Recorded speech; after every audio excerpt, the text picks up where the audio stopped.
नमस्कार। आज के वीडियो में अब हम ईसीजी की तरफ जा रहे हैं, पर थोड़ा सा बेसिक मुझे एक बार मैं फिर से हार्ट रिवाइज करना चाहूंगी। अब आप देखिए, ये मैंने हार्ट का ड्राइंग पहले से बनाया हुआ है।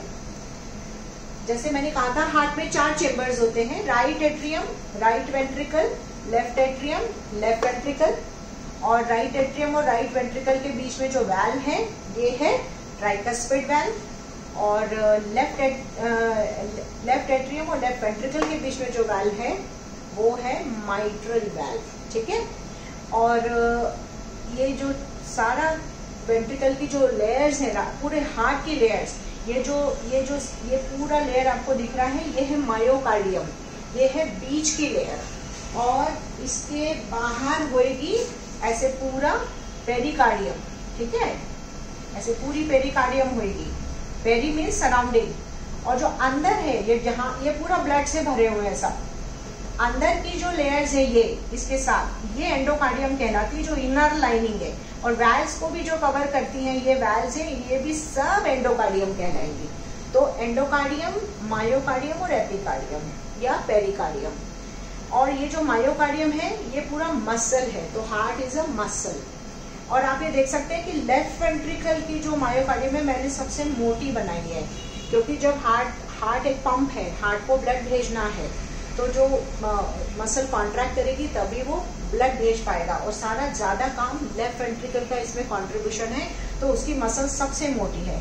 राइट वेंट्रिकल की उससे थोड़ी पतली है, और जो एट्रिया है उनमें भी थोड़ी मसल है, लेकिन वो बहुत ही थिन है, क्योंकि उनमें कॉन्ट्रैक्शन का रोल ज्यादा नहीं है।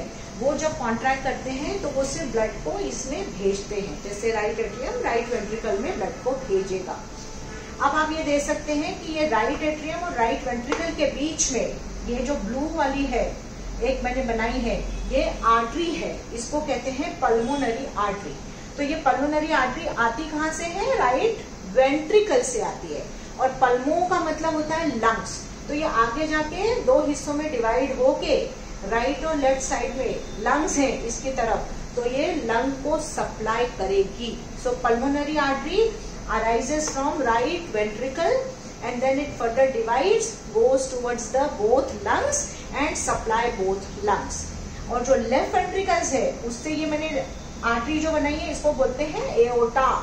एओर्टा किसको सप्लाई करेगा? पूरी बॉडी को, पूरी बॉडी को, मतलब आपके बिल्कुल उंगलियों के लास्ट डिजिट तक, पैरों की लास्ट डिजिट तक, सिर तक, हर तरफ ब्रांचेस, चाहे और ऑर्गन्स हैं, किडनी है, लंग्स है, लिवर, सबको जो ब्लड सप्लाई छोटी छोटी ब्रांचेस से जो एओर्टा की जाएगा वो एओर्टा से जाएगा। और एओर्टा आता कहाँ से है? लेफ्ट वेंट्रिकल से। और ये पल्मोनरी आर्टरी के ओरिजिन पे जो वैल्व है वो पल्मोनरी वैल्व है, और एओर्टा के ओरिजिन पे जो वैल्व है वो एओर्टिक वैल्व है। अब आप देखेंगे कि चारों वैल्व, ये वाली वैल्व ट्राइकस्पिड, माइट्रल और जो पल्मोनरी और एओर्टिक है, ये सब एक प्लेन पर है, दोनों एट्रियम और वेंट्रिकल के बीच में, सेंटर ऑफ द हार्ट पे। ये जो प्लेन है ना, ये फाइब्रस टिश्यू का बना रहता है। ठीक है, इसको एन्युलस फाइब्रोसा भी बोलते हैं, ये एक तरह का फाइब्रस टिश्यू है। तो उस फाइब्रस टिश्यू की वजह से कोई भी कंडक्शन होता है ना इलेक्ट्रिसिटी का, तो वो एट्रियम से वेंट्रिकल में नहीं जा सकता। कंडक्शन पे मैं अभी आऊंगी। अब हार्ट का फंक्शन मैंने बहुत बार बताया है कि हार्ट पूरी बॉडी को ब्लड सप्लाई करता है। Heart is a pump, it's a mechanical pump.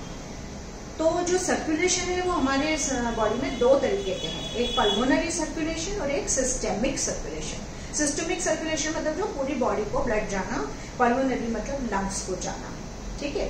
अब आप देखिए कि life is made up of opposites, है ना। सुख है तो दुख है, खुशी है तो गम है। अगर गम नहीं है तो हमें खुशी का एहसास नहीं होगा।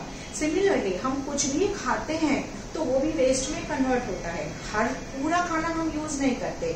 हम आज खा रहे हैं, हम यूरिन के थ्रू वेस्ट भेज रहे हैं, हम स्वेट के थ्रू वेस्ट भेज रहे हैं, हम पॉटी के थ्रू वेस्ट भेज रहे हैं। तो वेस्ट जनरेशन बहुत जरूरी है बॉडी में। और हम जो न्यूट्रिएंट्स लेते हैं ये हम एनवायरनमेंट से लेते हैं, और वेस्ट भी हम एनवायरनमेंट में निकालते हैं।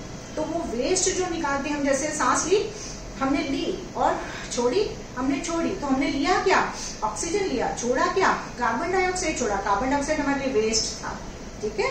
सिमिलरली हम जब पानी पीते हैं, जो एक्सेस पानी है वो यूरिन के थ्रू निकल जाता है, जो किडनी से जो वेस्ट प्रोडक्ट्स हैं वो भी यूरिन के थ्रू निकल जाते हैं, ताकि ये वेस्ट जमा हो जाएगा तो बॉडी में टॉक्सिसिटी हो जाएगी, तो वेस्ट का निकलना भी जरूरी है। सिमिलरली जब हम फूड खाते हैं, जैसे हमने मुंह से खाया, तो लास्ट में जो हमारा एनल पोर्शन है, तो एनवायरमेंट में वो है, तो वो एक्सेस जो वेस्ट होगा वो हमारे बॉडी के थ्रू बाहर निकलेगा। तो ये बहुत ही इकोसिस्टम वेल बैलेंस्ड है। अब सवाल ये है कि जो हम ब्लड सप्लाई देते हैं पूरी बॉडी को, तो हर टिश्यू, हर सेल पे न्यूट्रिशन पहुंचता है, और न्यूट्रिशन पहुंचने के बाद वो भी हर सेल वेस्ट जनरेट करती है। तो जैसे अब हर सेल को ऑक्सीजन चाहिए तो वो ब्लड के थ्रू पहुंचेगा, और जब हर सेल अपने मेटाबॉलिक प्रोसेस में वो अपना ऑक्सीजन लेगी, यूज करेगी, एनर्जी बनाएगी, तो वो वेस्ट भी बनाएगी। जैसे कार्बन डाइऑक्साइड बनाया, तो वो कार्बन डाइऑक्साइड जो है वो फिर से ब्लड के थ्रू आएगा, पर अब उसका वेस्ट का निकलना जरूरी है, तो वो जाएगा कहाँ? तो जितनी भी गैसेज हैं या वेस्ट है, तो actually there is a concept of artery and vein. तो आर्टरी क्या है? एओर्टा की ब्रांचेस हैं। आर्टरी का मतलब है वो खून की नाड़ियां, जो कि एओर्टा से आ रही हैं या फिर हार्ट से आ रही हैं, और सारी बॉडी को, टिश्यूज को सप्लाई कर रही हैं। और वेन्स क्या है? वो खून की नाड़ियां जो कि टिश्यू से आएगी, जब उसका काम हो जाएगा वो वेस्ट निकालेगा और वापस हार्ट को जाएगी। ये तो ये वाली है वेन और ये वाली है आर्टरी, ठीक है।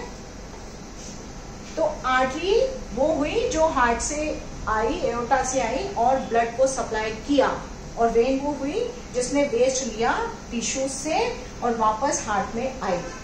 अब इसमें इस वेस्ट को, ये वेस्ट जो भी आ रहा है, जैसे कार्बन डाइऑक्साइड, ये एक तरह का डीसैचुरेटेड ब्लड है।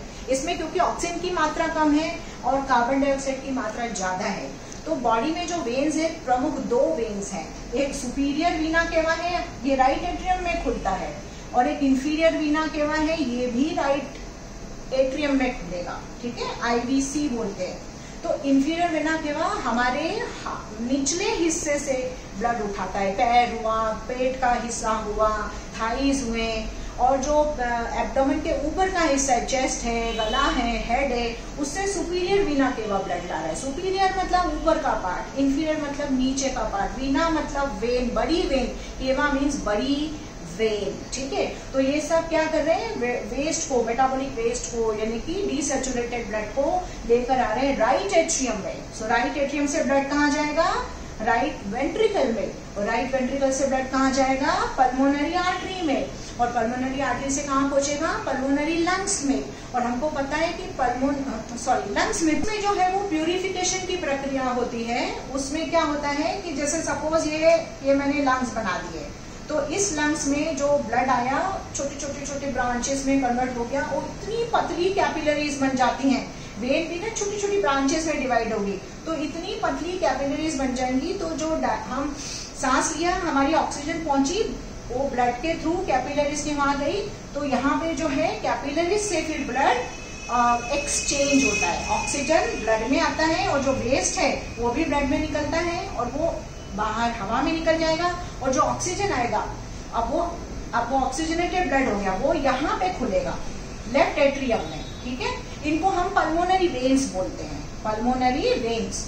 तो लंग से आने वाली जो वेन्स है वो इधर हार्ट में लेफ्ट साइड पे खुलती हैं, इनको हम पल्मोनरी वेन्स बोलते हैं। तो पल्मोनरी वेन्स वो वेन्स हैं जो ऑक्सीजनेटेड ब्लड ला रही है लेफ्ट साइड पे। अब हमारा ब्लड अच्छा वाला ब्लड हो गया, खुश ब्लड हो गया हमारा, तो ये लेफ्ट एट्रियम में लंग्स से प्यूरिफिकेशन के बाद ब्लड आ गया पल्मोनरी वेन्स के थ्रू, लेफ्ट एट्रियम से ये लेफ्ट वेंट्रिकल में आया, और लेफ्ट वेंट्रिकल से एओर्टा में गया, क्योंकि हमें अच्छा ब्लड चाहिए सारी बॉडी को भेजने के लिए। तो ये पूरा है हमारा सर्कुलेशन। ईसीजी मुझे पढ़ाना है, लेकिन ये जब तक मैं बेसिक कॉन्सेप्ट नहीं बताऊंगी शायद हम आगे नहीं बढ़ पाएंगे। अब कल हम इस पे डिस्कस करेंगे कि अल्टीमेटली ईसीजी प्रोड्यूस होता कैसे। Thank you very much. जय हिंद।